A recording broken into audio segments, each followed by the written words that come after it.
only 8,000 men can do this. There's a statistic floating around that only 8,000 men in the world, I forgot the percentage, I think it's like 0.002, whatever it is, of the male population can only bench 405. That's like a crazy number. So only 8,000 guys can apparently do this. I happen to be one of them. I recently just benched over 400 pounds for reps, and it's a nice feeling. It's a big milestone in fitness. It's one of those things where when you first start lifting, like you see somebody in the gym doing it, you're like, whoa, I want to be able to do that one day and hit that elusive 4-plate bench press. And once you do it, it's a really, really nice feeling. So I'm going to lay out exactly how I hit 405. Now, I'm not going to give you the exact program I followed because this took years. It didn't happen in 12 weeks. It didn't happen in 5 weeks. It didn't happen in 20 weeks. It happened over the course of years. But what I have developed is certain rules, and specifically 5 rules in particular that I developed to get my bench to 400 pounds and beyond. So I want to give you these rules so you can bench over 400 pounds as well. Now, rule number 1, technique. But you have to find the technique that works for you. This is key. Now, I was a competitive powerlifter for a bunch of years, and you're when you're in that world of powerlifting, you're always focusing on your technique, which is a good thing because a lot of these lifts are technical lifts. Like the bench press is more of a technical lift than you think of. It's not so much a bro lift where it's like, okay, I just bring the bar down to my chest and press it up. It's really not that easy. There's a lot more that goes into the technique of the bench press, a lot more. But there's so many guys out there. And like I said, when you're in this powerlifting world, there's so many guys that teach you one technique here, do this, do that. All these things are fine and dandy, and all these things are tools, but you need to find what works for you and the technique that works for you, the hand placement that works for you. And how you do this is through practice.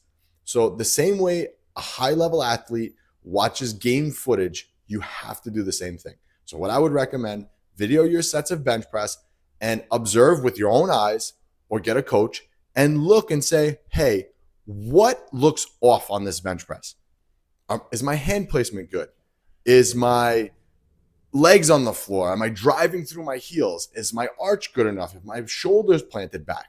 Like you have to be able to look at these things and really say, okay, what's going on for me? Because every person has different limb lengths. So for example, someone could be the same stats as me. They could be 5'11", 220 pounds, but our arm lengths could be totally different. I could have longer arms. They could have shorter arms. I have buddies who are a little bit shorter than me, and they have like T-Rex arms and big chests, and they literally just bench like this. This is the range of motion, and that's just their genetics. That's the technique that works for them because just the way they're built.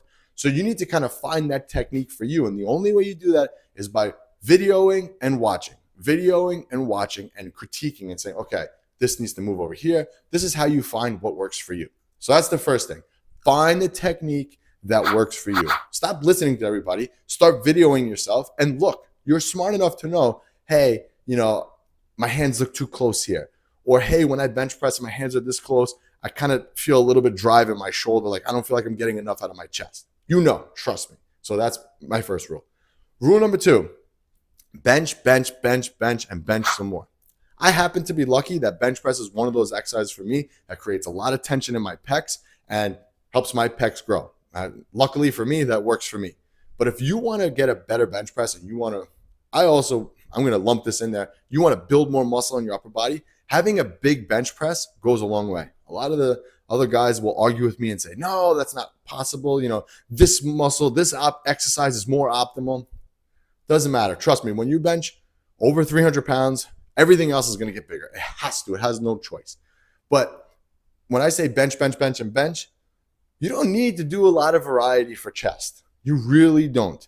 I made the best improvements on my bench press when I was benching 3 days a week. Literally, that's all I would do for chest is just bench. I didn't do anything else. I didn't do a fly. I didn't do incline press. I didn't do anything. I just literally benched Monday, Wednesday, Friday. I followed like a DUP type system where I undulated my reps. On Monday, I would do 8 reps. Wednesday, I would do 5 reps, I should say. And on Friday, I would do, 10 reps. Whatever the scheme I was following would be, that's what I would do.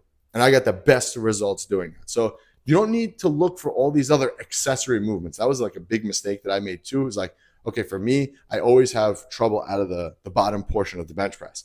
So I would just look up all the time, okay, what's going to help strengthen that up? You know what helps strengthening up out of the bottom of the bench press? Bench pressing. You know what helps strengthen up a lockout? Bench pressing. So just bench. Don't make it complicated. Just bench. You'll get a lot out of that. Now, I'm not saying all the other exercises have no merit. You can do them and sprinkle them in. But the main portion, if you're serious about improving what weight you're bench pressing and growing your chest also, because I'm putting those two together, then majority of your work needs to be the bench press. Okay. Rule number 3, you have to find the volume that you can tolerate. Again, if you follow the powerlifting circle, even the science-based community, everybody will tell you, you need to do this volume, you need to do that volume. Nonsense. Every person responds to movements and bench press and all these other things differently. I have a buddy who responds best to one set. His bench press only improves when he does one set of bench press. I've seen it with my own eyes. It makes no sense. He could bench press twice a week, one set each time, and his bench press goes up. And this is not someone who benches, 180. This guy's benching over 3 plates. And the only way he can tack on reps and tack on weight is if he does one set. Once he does 2, he just generates too much fatigue and he just can't handle it. So using myself as an example, 3 sets for me, 2 to 3 sets for me is more than enough. I've done 5 sets, I've done 6 sets, I've done 1 set. 1 set for me, not enough stimulus. 4, 5, I can kind of get away with it, but it builds up too much fatigue. So you need to kind of play with that for you and say, okay, I feel good when I'm at this range. I feel like I can make good progress when I'm here. I feel like I can recover when I do this many sets. You got to find that out. And the only way to find that out is to play with it and see. That's how you discover yourself, right? You play with it and you figure it out, right? So same thing here. Okay, find that volume that works for you and that you can tolerate. There's no rules in this. Like I said, my buddy only does 2 sets of bench press a week and improves and grows his chest. So to each his own. And yes, he does other accessory movements if that's what you're thinking, but still take that for what it is and find out what that is for you. You might be on the other side of it where you 5 sets every time you do bench press. Maybe you're that guy. Or maybe you're like my buddy and only does 1. Rule number 4, you got to gain weight, guys. It's the only way you're going to improve your bench press and add more muscles if you gain weight anyway. And it's kind of like a little bit of a cheat code when you gain weight because you actually shorten the range of motion. So let me explain.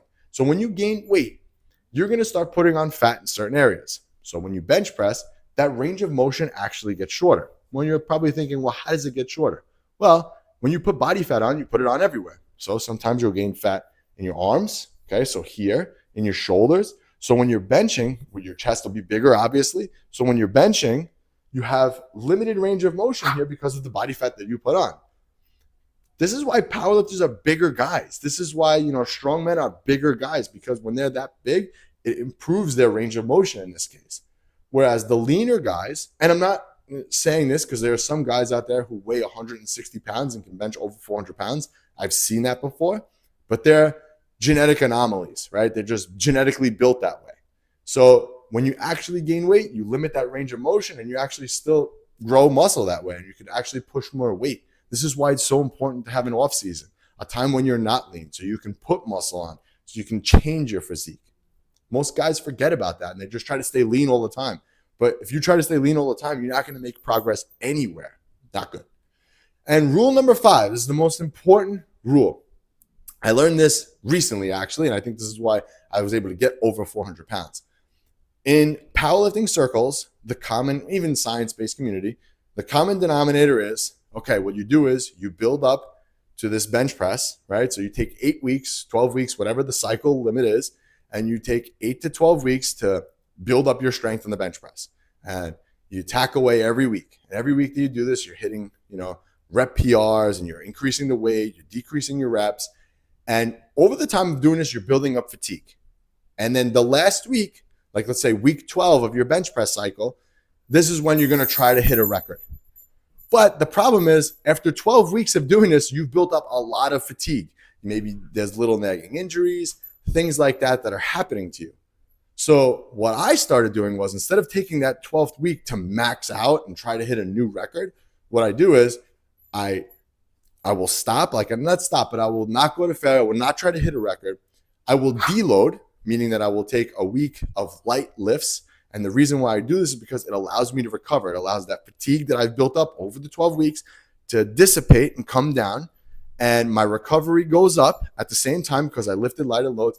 And then I try to hit a record. So when I go to hit the record, it's not on week 12 when I've built so much fatigue. It's after that. It's the point when I'm recovered the most, and it's a lot easier to hit that record that way. So meaning that when I'm starting my second bench press cycle, week 1, that's when I'm actually maxing out because I'm the most recovered that week, and all that fatigue has dissipated from all the heavy bench presses that I've done for the previous 12 weeks. So if you're going to hit a PR, do it after the deload week when you're fresh. Don't try to hit a PR when you're exhausted, tired at the end of like all these weeks of bench pressing. So whenever you deload, the next week when you hit the record. That's what I would do. All right, guys, because you made it this far in the video, I got a free gift for you. I have a free 6-week training program that I want to give you for free, no strings attached. What you do, click that link below. I just want to help you to avoid all the mistakes that I made along my 20-year journey, all right? This was Anthony, AB Fitness. I'll catch you guys on the next one.